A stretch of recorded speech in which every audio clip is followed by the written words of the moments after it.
ಪರಿಹಾರ ಅನ್ನೋದು ಕೃತಜ್ಞತೆ. ತುಂಬ ಜನಕ್ಕೆ ಗೊತ್ತಿಲ್ಲ ಇದು ಪರಿಹಾರ ಅಂದರೆ ಕೃತಜ್ಞತೆ ಅಂತ. ಅಂದರೆ ಈಗ ನಾನು ಕ್ರಿಸ್ಟಲ್ಸ್ ಹಾಕಿದ್ದೀನಿ ಅಂದರೆ ಆ ಗ್ರಹಕ್ಕೆ ಕೃತಜ್ಞತೆ ಕೊಡ್ತಾ ಇದ್ದೀನಿ, ನೀವು ಕೊಡ್ತಾ ಇದ್ದೀರಾ, ಅದಕ್ಕೋಸ್ಕರ ನಿಮಗೋಸ್ಕರ ನಿಮ್ಮ ರೆಸ್ಪೆಕ್ಟ್ ಕೊಡೋಕೆ ಇದು ಹಾಕ್ಕೊಳ್ತೀವಿ. ಇದನ್ನು ನಾವು ಜನರಲ್ ಕ್ರಿಸ್ಟಲ್ ಹಾಕೋಬೇಕಾದ್ರೆ ಡೈಲಿ ಹಾಕೋಬೇಕಾದ್ರೆ ಸ್ವಲ್ಪ ಶ್ರೇಷ್ಠವಾಗಿ ಹಾಕ್ಕೊಳ್ತೀವಿ. ಬಾತ್ರೂಮ್ಗೆ ಹೋದ್ವಾಗ ಬಿಚ್ಚಾಕ್ತೀವಿ, ರುದ್ರಾಕ್ಷಿ ಹೋಗ್ಬೇಕಾದ್ರೆ ಬಾತ್ರೂಮಿಗೆ ಬಿಚ್ಚಾಕ್ತೀವಿ. ಅಂದರೆ ಆ ಗ್ರಹದ ಕೃತಜ್ಞತೆ ಕೊಡ್ತೀರ ಹೊರತು ಆ ಗ್ರಹ ನಿಮಗೆ ಕೆಟ್ಟದ್ದು ಮಾಡ್ತಾ ಇದ್ದರೆ ಏನು ಕೃತಜ್ಞತೆ ಕೊಡ್ತೀರ ಅಲ್ವಾ? ಒಳ್ಳೆಯವ್ರಿಗೆ ಕೃತಜ್ಞತೆ. ಕೆಲಸ ಕೊಡಿಸಿದ್ರಪ್ಪ ಅವರು, ಸರ್ ನಮಸ್ಕಾರ ಸರ್, ಸರ್ ನಮಸ್ಕಾರ ಸರ್, ಇವ್ರು ಕೆಲಸ ಕೊಡಿಸಿದ್ದಾರೆ, ನಮಗೆ ಸಂಬಳ ಕೊಡ್ತಾರೆ ಸರ್, ನಮಸ್ಕಾರ ಸರ್, ಟೀ ಕುಡಿಯೋಣ ಬನ್ನಿ ಸರ್. ಅವನು ಯಾವನೋ ಕೆಲಸ 10 ಸತಿ ಕೇಳಿದ್ರು ಕೊಡಲೇ ಇಲ್ಲ, ಅವ್ನು ಟೀ ಕರಿಯೋದ, ಅವ್ನು ಮಾತಾಡ್ಸೋದಿಲ್ಲ, ಅವ್ನು ನೋಡೋದು ಇಲ್ಲ, ಅವ್ನು ಬರ್ತಾ ಇದ್ದಾನೆ ಅಂದರೆ ಕೆಲಸ ಕೊಟ್ಟು ಹಿಂಗೆ ಹೋಗ್ಬಿಡ್ತಾರೆ. ಗ್ರಹಗಳು ಹಿಂಗೇನೆ ನಿಮ್ಗೆ ಮಾಡಬೇಕು. ಅದು ಬಿಟ್ಬಿಟ್ಟು ಅವ್ನು ಕೆಲಸನೇ ಕೊಡಿಸ್ತಾ ಇಲ್ಲ ಅಂತಂದರೆ ಅವನು ಉಂಗುರ, ಅವನು ರುದ್ರಾಕ್ಷಿ, ಅವನು ಕ್ರಿಸ್ಟಲ್ ಸಾಕೊಂಡು ಕೂತ್ಕೊಂಡ್ರೆ ಎಲ್ಲಿಂದ ಬರ್ತದೆ? ಬರೋದಿಲ್ಲ. ಸೊ ಅದಕ್ಕೆ ಜಾತಕದ ವಿಶ್ಲೇಷಣೆ ಮಾಡೋರು ಇರಬೇಕು.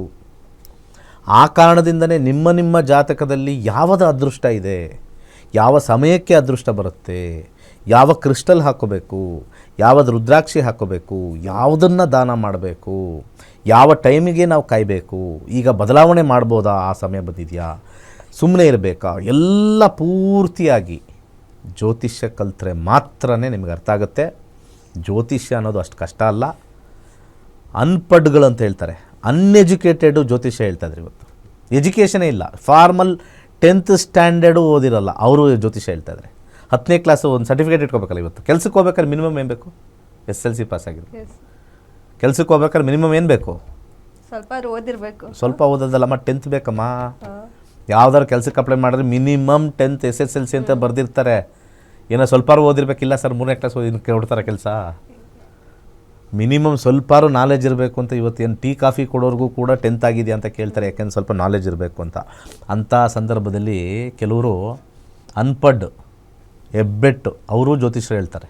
ಅಂಥವ್ರ ಹತ್ರ ಸೈನ್ ಮಾಡಿ ಚೆನ್ನಾಗಿ ಚೆಕ್ ಸೈನ್ ಮಾಡೋರೆಲ್ಲ ಹೋಗ್ತಾರೆ ಹೆಬ್ಬೆಟ್ಟವ್ರ ಹತ್ರ. ಸೊ ಜ್ಯೋತಿಷ್ಯ ಅಂತಕ್ಕಂಥದ್ದು ಒಂದು ನಾಲೆಜ್ ಗೇನ್ಡ್.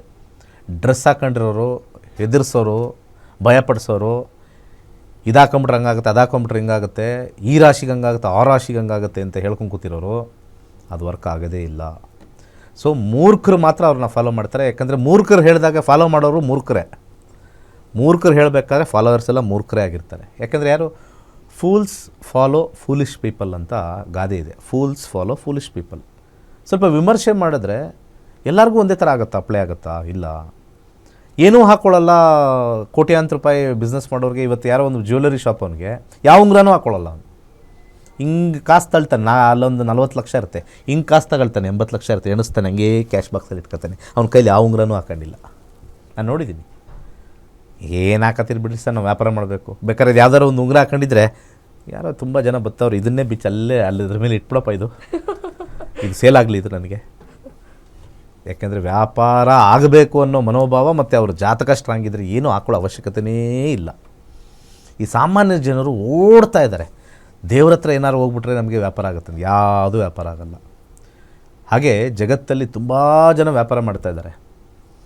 ಆ ವ್ಯಾಪಾರ ಎಲ್ಲ ಹೊಟ್ಟೆಪಾಡು ವ್ಯಾಪಾರ ಮಾಡ್ತಾ ಇದ್ದಾರೆ. ಆ ಹೊಟ್ಟೆಪಾಡಿಗೆ ಮಾತ್ರ ಹೆಲ್ಪ್ ಆಗುತ್ತೆ. ಇವತ್ತು ಬೆಳಗ್ಗೆನೇ ಎದ್ದು ಹೂವಿನ ವ್ಯಾಪಾರ ಮಾಡ್ತಾರೆ, ಬೆಳಗ್ಗೆ ಎದ್ದು ತರಕಾರಿ ಮಾರ್ತಾರೆ, ಬೆಳಗ್ಗೆ ಎದ್ದು ಏನೋ ಒಂದು ಹೂವಿನ ಇದು ಇನ್ನೊಂದೇನೋ ಒಂದು ತರಕಾರಿಗಳು, ಮತ್ತು ಈ ಬೆಳಗ್ಗೆ ಎದ್ದಿದ ತಕ್ಷಣ ನಮಗೆ ಗಾಡೀಲೆಲ್ಲ ಬರ್ತಾ ಇರ್ತಾರೆ, ಎಲ್ಲ ಕಡೆ ಹೋಗ್ತಾ ಇರ್ತಾರೆ, ಈರುಳ್ಳಿ ಟೊಮೊಟೊ ಅಂತ ಅಂದ್ಕೊಂಡು.